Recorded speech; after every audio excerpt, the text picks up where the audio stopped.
दोस्तों पिछले दिनों पुर्तगाल से एक बहुत ही अच्छी खबर सामने आई है। पुर्तगाल ने अपने सिटीजनशिप लॉ को लेकर, अपने पासपोर्ट के कानून को लेकर एक बहुत बड़ा चेंज किया है, एक बहुत बड़ा ऐलान किया है जिसका बहुत ज्यादा फायदा होने वाला है उन तमाम लोगों को जो कि 2019 या उसके बाद जाकर पुर्तगाल में सेटल हुए, या जो इन दिनों पुर्तगाल में जाकर सेटल हुए, या जो कि फ्यूचर में पुर्तगाल में जाने का सोच रहे थे, या यूरोप के किसी भी कंट्री का पासपोर्ट लेने का सोच रहे थे। तो पुर्तगाल में अब पासपोर्ट लेना बहुत ही ईजी हो जाएगा। पुर्तगाल में पासपोर्ट लेने के जो टाइम फ्रेम था वो बहुत कम हो जाएगा। कैसे, इस पर आज की वीडियो में बात करेंगे, और इस पासपोर्ट के टाइम का कम होने का फायदा क्या होगा, इस पर आज की वीडियो में बात करेंगे। तो आइए आज की वीडियो शुरू करें। अस्सलाम वालेकुम दोस्तों, अरसलान शाही महर मुसाफिर की एक नई किस्त लेके आपकी खिदमत में हाजिर है।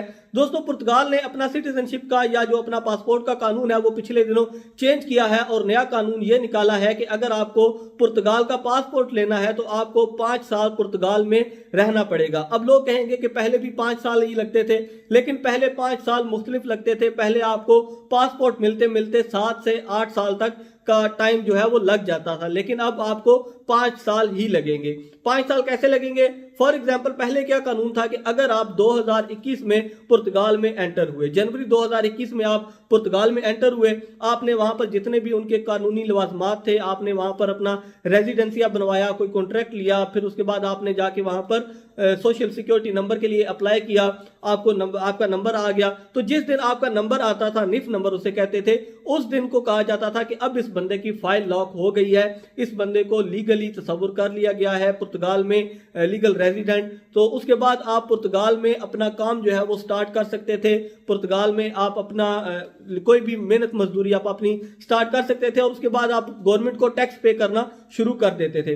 तो जिस दिन आपकी फाइल लॉक हुई, फर्ज करें कि आपने जनवरी में ये प्रोसेस स्टार्ट किया, 2 महीने लगे, किसी किसी इंसान को 4 महीने भी लग जाते थे, 5 महीने भी लग जाते थे। लेकिन मैं आपको समझाने के लिए कह देता, अगर आप जनवरी 2021 में पुर्तगाल में एंटर हुए और आपकी फाइल लॉक हुई मार्च 2021 में, तो आपकी मतलब 2 महीने में ये फाइल लॉक हो गई, आपको नंबर वगैरह आ गया। उसके बाद जो है आपने अपना काम स्टार्ट कर दिया पुर्तगाल में।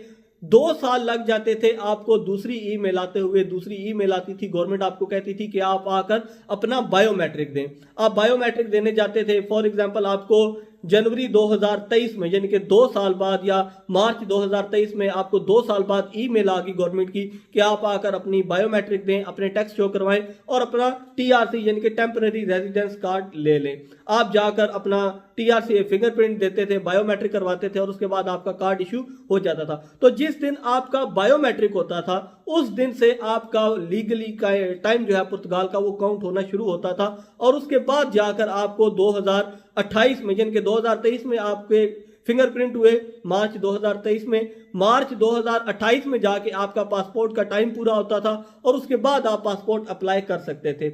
लेकिन इस नए कानून के तहत ये कानून निकाला गया है कि जिस दिन आपको लीगली पुर्तगाल में रेजिडेंट तस्लीम किया जाएगा, लीगल रेजिडेंट आपको पुर्तगाल में 2021 मार्च में तस्लीम किया गया था जब आपकी फाइल लॉक हुई थी। तो जिस दिन आपकी फाइल लॉक हुई थी उस दिन से आपका टाइम काउंट होना शुरू होगा, और आप 2026 में पुर्तगाल का पासपोर्ट अप्लाई करने के लिए एलिजिबल हो जाएंगे जब आपके 5 साल पूरे होंगे, ना कि 2028 में जब से आपका फिंगर से लेके आपका 5 साल का टाइम पूरा होता था। तो ये जो कानून है, इससे बहुत से लोगों का बहुत ज्यादा टाइम बच जाएगा। 2 साल, 2.5 साल, कुछ लोगों को 3 साल भी लग जाते थे।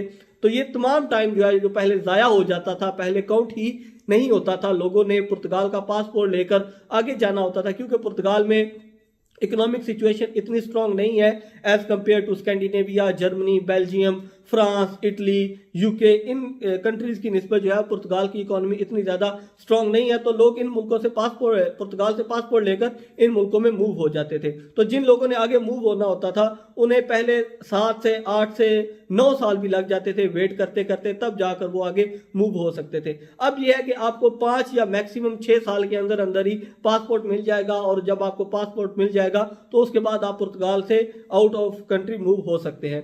तो जितने भी दोस्त जो कि इटली, स्पेन या दीगर ममालिक में अजाइलम पर हैं, डंकी लगा कर आए हैं, या किसी दूसरे मुल्क में अजाइलम अप्लाई करने का सोच रहे हैं, उन दोस्तों को मेरा मशवरा है कि आप पुर्तगाल के ऑप्शन को सीरियसली कंसिडर करें।